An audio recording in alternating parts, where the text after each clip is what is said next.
Every year, right before the monsoon hits, we get the same call. Someone's outdoor speakers, the ones that sounded great all summer, have gone quiet. Or worse, they've shorted out completely. And almost every time, it's not a bad product. It's the wrong product, in the wrong place, installed the wrong way. Here's what nobody tells you when you're buying outdoor audio. Weatherproof on a spec sheet and monsoon-proof in real life are two very different things. There's an actual rating system behind the word, and if you don't know how to read it, you're gambling with your system. Today, we're breaking down exactly what a monsoon-ready outdoor speaker system needs, what to look for, what to avoid, and how to actually build this so you're not having that same call with us next monsoon. This is Inside AV with ProFX, where we break down the biggest ideas in audio, video, and automation and give you the kind of insight you'd normally only get sitting across the table from us. I'm Malvika John from Team ProFX, and today we're talking about something that costs people money every single monsoon season. Outdoor audio that was not built for the weather it's actually living in. So let's start with why this is even a conversation worth having. Outdoor speakers don't fail the way you'd expect. It's rarely a single dramatic downpour that kills them. It's cumulative, moisture creeping into a housing over weeks, humidity sitting inside a driver, condensation forming overnight, even when it's not actively raining. And by the time you notice distortion or dropout, the damage has usually been building for a while. This matters because outdoor audio is one of the few categories where the environment is actively working against the product every single day it's installed, not just during storms. Sun exposure, temperature swings, humidity, direct rain, salt air if you're near the coast. A system that is not spec'd for that isn't a bargain, it's a countdown. So, quick question for you, and do drop it in the comments. Have you ever had an outdoor speaker or system fail on you? What actually happened? Did it just go quiet? Or was it a more dramatic failure? I would love to know your answer to this. This isn't just a big villa with a garden conversation. Outdoor audio applies anywhere sound needs to survive outside a controlled environment. Balconies and terraces, poolside decks, covered patios and verandas, garden and landscape zones, rooftop lounges, even semi-outdoor spaces like open-sided pergolas or car porches where speakers technically have a roof but are still exposed to wind-driven rain and humidity. And the mistake people make is assuming a covered space does not need real outdoor rated gear. Monsoon rain doesn't fall straight down. Wind pushes it sideways, under eaves, through open sides. If a speaker is anywhere near open air during monsoon season, it needs to be treated as a genuinely outdoor installation. Let's get technical for a minute, because this is where most buying decisions go wrong. A monsoon-ready system needs to withstand direct and wind-driven rain, not just splashes. It needs to handle sustained humidity, not just survive on one wet day, but function normally through weeks of moisture in the air. It needs to resist corrosion on every exposed component, because it's not just the driver that can fail.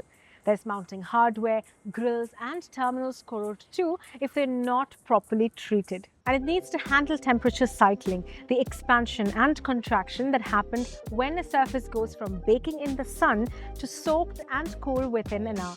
This is where IP ratings actually matter and where people get confused. So an IP rating has two numbers. The first is dust and solid particle resistance. The second is moisture resistance. For genuine outdoor monsoon exposed installations, you're generally looking for a strong second digit specifically. That's the number telling you how the product handles water, from splashing to full jets to submersion, depending on the rating. So here's a question for you, and I want you to drop your answer in the comments. Have you actually checked the IP rating on your current outdoor system, or did you just buy based on brand and looks? Be honest, most people haven't. Here's where we get practical, and this is the advice we actually give clients before a monsoon install. Do choose enclosures and drivers rated specifically for outdoor moisture-heavy environments and not just resistant, genuinely rated. Now, do consider mounting angle and placement so water naturally sheds away from the driver instead of pooling into it. Do route and seal your cabling properly, because a huge number of speaker failures are actually cable or connection failures where water travels down to the wire into the terminal. Then, do think about UV exposures too, not just rain. Constant sun degrades housing and grills over time, which then compromises the seal that was keeping moisture out in the first place. Next, don't assume in-ceiling or indoor-rated speakers will be fine since they're under a roof. Don't skip on mounting hardware. Cheap brackets corrode fast and can fail structurally, not just cosmetically. And next, do not place speakers where standing water can collect at the base, even if the speaker itself is rated for it. And don't treat this as a one-time install and forget. Even genuinely weatherproof systems benefit from an occasional check on seals, grills, and connections before peak monsoon months. So when you're evaluating an outdoor system, here's your actual checklist. Look for a proper IPU rating suited to full weather exposure, not just light splash resistance. Then, look for AV-stable housing materials, usually specific weather-grade polymers or treated metals, so the enclosure does not degrade under constant sun. Next, look for corrosion-resistant hardware, especially if you're anywhere near a coastal climate. Next, look for sealed crossover and internal components, not just a water-resistant outer shell with an untreated interior. And look for a design that allows water to run off rather than collect. Angled baffles, downward-facing ports, that kind of engineering detail. This is really the difference between a speaker that's outdoor styled and one that's outdoor engineered. And this is genuinely where a lot of the category gets it wrong. And it's exactly why we lean toward a couple of specific lines when clients ask us for monsoon-ready recommendations. If you want a genuinely reliable starting point for landscape and garden-style outdoor zones, the Poke Atrium series is something we consistently point clients toward. It's built around exactly the weather-resistant engineering we just walked you through. UV-stable housings, weatherproofed internals, and the kind of even white dispersion sound that works well in open outdoor areas like patios, decks, and gardens. And if you're looking at a slightly different application, maybe a more architectural or design-integrated outdoor space, the JBL XT5 and XT6 are worth a serious look. Both are built specifically for the kind of full weather exposure we've been talking about, with the rugged, all-terrain design language that JBL's outdoor line is known for, and enough output flexibility to work across a range of outdoor zone sizes.